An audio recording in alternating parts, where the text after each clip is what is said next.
Good morning students. मैं Mrs Sangeeta Jain Samant, associate professor of home science, government college Arai. आज BA part 2 home science के students को file के लिए कुछ दाल के व्यंजन बताने जा रही हूँ। दाल से बनी हुई रेसिपीज़ ये आपको फाइल में उतारनी है और प्रैक्टिस कर लें। आप इन रेसिपीज़ के अलावा आपको जो पसंद हो, जो आपको ठीक लगती हो, वो भी फाइल में उतार सकते हैं। इनके अलावा भी कर सकते हैं, इनके साथ भी कर सकते हैं। चलिए, पहली रेसिपी जो दाल की है वो है मूंग दाल चाट। मूंग दाल आधा कप, कौन सी? धुली मूंग दाल। हरी मिर्च 1, अदरक छोटा सा टुकड़ा 1, छोटी चम्मच बारीक कटा हुआ होना चाहिए अदरक भी और हरी मिर्च भी। पुदीना और हरा धनिया कटा हुआ 1 चम्मच, हींग 1 चुटकी, खाने का सोडा 1 चुटकी, शक्कर 1 छोटी सी चम्मच, नमक स्वाद अनुसार, तेल तलने के लिए, दही 1 कप, हरी चटनी आवश्यकता अनुसार, इमली की चटनी आपकी ज़रूरत के अनुसार, लाल मिर्च पाउडर छोटा सा चम्मच, भुना जीरा पाउडर 1 छोटा चम्मच और बारीक मशीन सेव 1 चम्मच। चलिए, अब हम आपको विधि बताते हैं कैसे बनाएं। मूंग दाल को रात भर या कम से कम 3-4 घंटे के लिए पानी में भिगो कर रखें। पहले आप उसको अच्छी तरह से धो लें 2-3 दफ़ा, फिर उसको भिगो कर रखें। मिक्सर जार में मूंग दाल जब वो भीग जाए तब वो धुली हुई मूंग दाल, हरी मिर्ची, अदरक डालकर उसको बारीक पीस लें। फिर इसको एक कटोरे या बोल में निकालें और उसमें कटा हुआ पुदीना, हरा धनिया, हींग, सोडा, नमक इच्छा अनुसार मिला लें। अब तेल चढ़ाएं कढ़ाई में और गर्म तेल में इस मिश्रण के गोल या छोटी पकौड़ी डालकर मध्यम आंच पर सुनहरी होने तक तल लें। बड़े बोल में गुनगुना पानी लें, इसमें थोड़ी सी शक्कर और थोड़ा सा नमक डालें। दाल की पकौड़ियों को इसमें डाल दें और आधा घंटा भीगने दें। आधा घंटा भीगने के बाद इन पकौड़ियों को निकालें, हल्का सा निचोड़ें, ऐसे कि ये टूटे ना, उस हद तक ही निचोड़ें। और फिर एक अलग बोल में दही को फेंट लें, उसमें 1 चुटकी नमक डालें।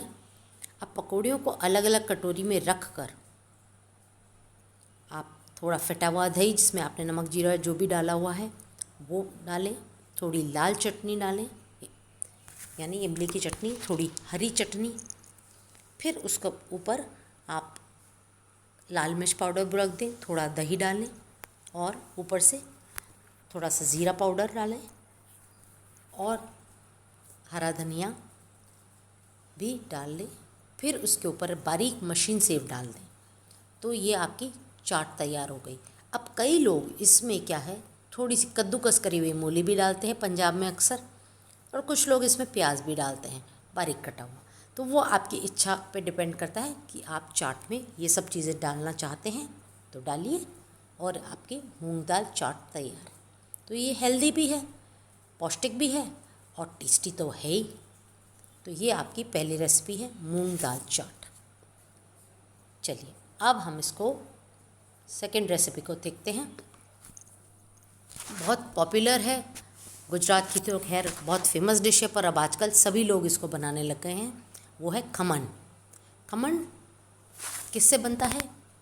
बेसन 1 कटोरी, खट्टी छाछ आधी कटोरी, शक्कर 1 चम्मच, प्याज मध्यम आकार का, ये ऑप्शनल है, जो लोग प्याज नहीं डालना चाहते वो अवॉइड कर सकते हैं, हरी मिर्च 1 या 2, नमक आवश्यकता अनुसार, इनो 3/4 चम्मच और तेल 1 चम्मच।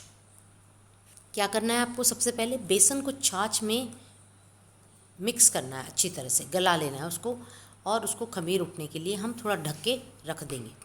जब उसमें थोड़ा खमीर उठ जाएगा, गर्मी में तो जल्दी उठ जाता है, 2 घंटे में ही उठ जाएगा गर्मी में, और सर्दी में थोड़ा सा ज़्यादा समय लगेगा। फिर खमीर उठने के बाद उसे फेंट कर उसमें थोड़ा नमक, तेल, हरी मिर्च, शक्कर, प्याज आदि डालकर फेंटेंगे।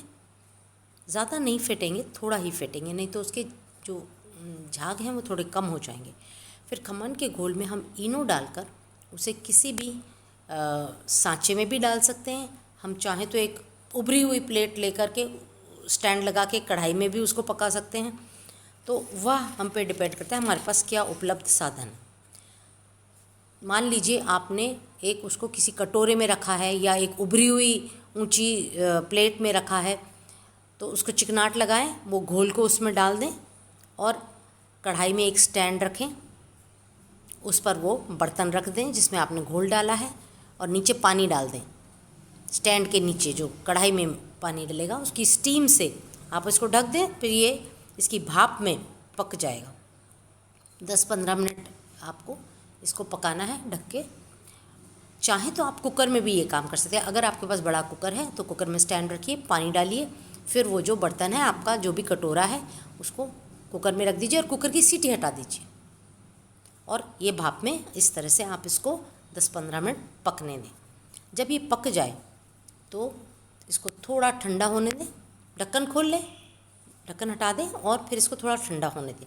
ठंडा होने के बाद आप इसको चाकू की सहायता से काट लें और एक छोटे से तड़के वाले बर्तन में, चाहे तो आप कढ़ाई में कर लें, चाहे तड़के वाले बर्तन में कर लें, थोड़ा तड़का बनाएं। तड़का किससे बनेगा?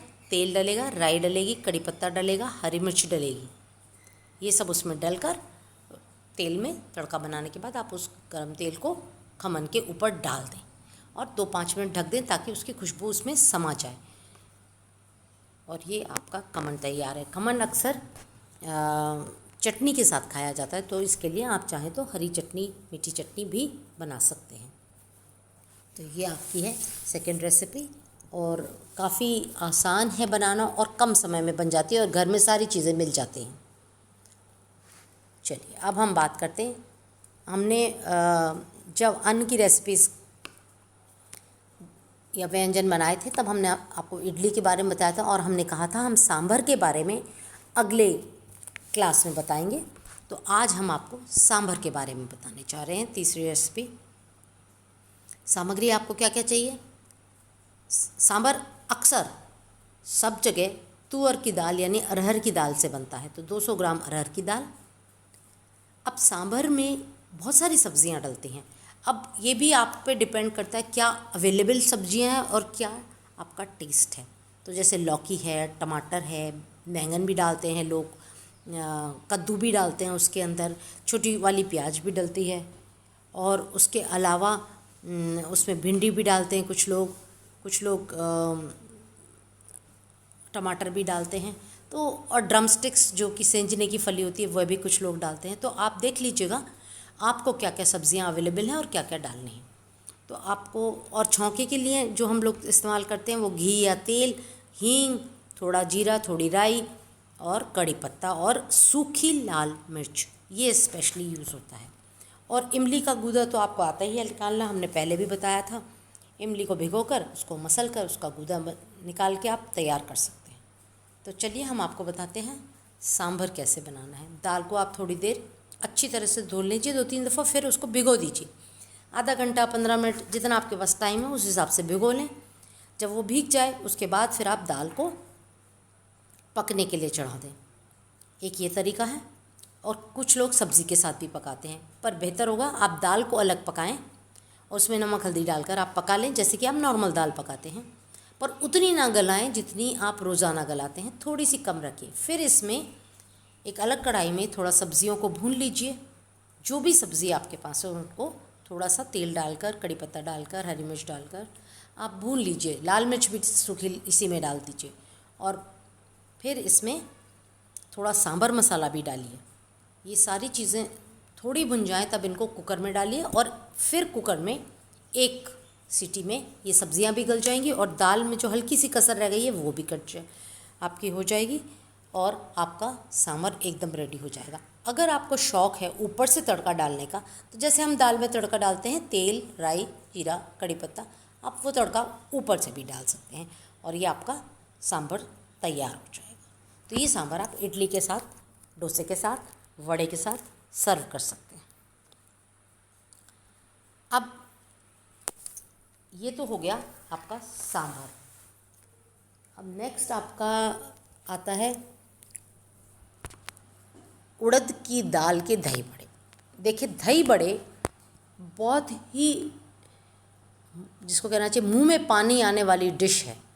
ये अक्सर नॉर्थ इंडिया में, वेस्ट इंडिया में तो बहुत ज़्यादा पॉपुलर है, बल्कि त्योहारों पे दही बड़े बनना एक आम बात है। अब दही बड़े भी कई प्रकार के होते हैं। कोई उड़द की दाल का बनाता है, कोई मूंग की दाल का बनाता है, कोई चवले की दाल का बनाता है, कोई उड़द मूंग मिक्स करके बनाते हैं। तो ये थोड़ा आपकी इच्छा पे भी निर्भर करता है और अवेलेबल दाल पे भी निर्भर करता है। इम्पॉर्टेंट ये है कि तरीका क्या है। तो मान लीजिए आप उड़द की दाल के दही बड़े बना रहे हैं, तो 1 कप दाल ले लीजिए, धुली दाल, मतलब बगैर छिलके वाली। फिर उसको अच्छी तरह से 2-3 दफ़ा आपको धोना होगा। पर पहले मैं सामग्री आपको बताती हूँ। 1 कप धुली दाल, थोड़ी सी किशमिश, बारीक कटे हुए काजू, चुटकी भर हींग, नमक, दही फटा हुआ, हरा धनिया की चटनी, मीठी चटनी, काला नमक, भुना जीरा, लाल मिर्च पाउडर। ये बहुत कम सामान में भी आपके दही बड़े बन सकते हैं। दाल को अच्छी तरह से धोइए 2-3 दफ़ा, फिर उसको आप भीगने रख दीजिए। अगर आपने जैसे रात को रखी है तो आप सुबह तक बहुत अच्छी तरह से भीग जाती है दाल। पर अगर ऐसा ना कर पाए हों और अगर आपको मान लीजिए शाम को दही बड़ा बनाना है, तो आप सुबह दाल को भिगो दीजिए, तो अच्छी तरह से 4-5 घंटे दाल भीग लेगी। फिर उसके बाद उस दाल का पानी निकालिए और उसको पीस लीजिए। थोड़ी दरदरी रखेंगे तो एक अच्छा सा टेस्ट आएगा। तो पिसी हुई दाल को अच्छी तरह से फेंट लीजिए। अब आप उसमें नमक डालिए, हींग डालिए और खूब फेंटने के कारण जो है बहुत सॉफ्ट दही बड़े बनेंगे। अब आप एक कढ़ाई लीजिए और उसमें दही बड़े यानी बड़े तलने के लिए तेल डाल दीजिए। तेल गर्म हो जाए तो फिर आप उसमें थोड़ा करके बड़े बनाना शुरू कर दीजिए। इम्पॉर्टेंट ये है कि आपने जो दाल है उसको कितना भिगोया है, कैसा पीसा है और कितना फेंटा है। अब आपने इसमें देखिए सब चीज़ें डल चुकी हैं आपकी, किशमिश भी डल गई है, काजू भी डल गया है, जो भी आपके सामग्री थी जो दही बड़े में हम डालने वाले थे वह सब डल चुकी है। कई लोग हाथ से दही बड़े बनाते हैं, कुछ लोग चम्मच से तेल में डालते हैं, कुछ लोग क्या करते हैं, एक छोटा गीला कपड़ा टुकड़ा आपने कपड़े का रख लिया, उस पर थोड़ा सा दाल का मिश्रण डाला, ठीक है, और उसको थोड़ा सा फैला दिया गोल। अब उसके अंदर काजू किशमिश भरे और उसको पलट दिया आधा, मतलब गुंजिया की शेप हो गई। आपने उसको दूसरी साइड से पलट दिया और फिर धीरे से हाथ में लेकर के उसको आपने तेल में डाल दिया। तो ये क्या हुआ, गुंजिया शेप के दही बड़े हो गए। इसके अंदर ड्राई फ्रूट भी डल गया। और अगर आपके बस की नहीं है ऐसे इतना टेक्निकल बनाना, तो आप तो सिंपल चम्मच में लीजिए और काजू किशमिश इसमें मिला लीजिए और इनको तल दीजिए। तो उससे क्या है, आपका बड़ा भी बन जाएगा और आसान तरीका भी है। अगर आपकी प्रैक्टिस है तो आप इसको गुंजिया शेप में बनाइए, नहीं तो वैसे गोल्डन ब्राउन होने पर आप इनको तलकर गुनगुने पानी में भिगो दीजिए। और फिर इसके बाद जो है आप थोड़ी देर भीगने दीजिए उनको, आधा घंटा 1 घंटा जैसे भी आपका टाइम है, और उनको पानी में से निकाल के हल्के हाथ से दबाकर निचोड़ लीजिए। और फिर इन दही बड़ों को एक प्याले में रखिए, प्लेट में रखिए, कटोरियों में रखिए। दही अच्छा सा फिटा हुआ दही जिसमें आप हल्का नमक डाल चुके हैं, थोड़ी सी अगर आप दही खट्टा है तो शक्कर भी डाल सकते हैं, और वो दही इन पर डालिए। हरी चटनी डालिए, मीठी चटनी डालिए, हरा धनिया डालिए, और इसके अलावा आप चाहें तो इस पर बारीक सेव भी डाल सकते हैं। तो ये आपके दही बड़े तैयार हैं। दही बड़े सॉफ्ट बनाने के मैंने आपको तरीके बता दिए हैं, कृपया उन पर ध्यान दें और उसी प्रकार से बनाएं। धन्यवाद।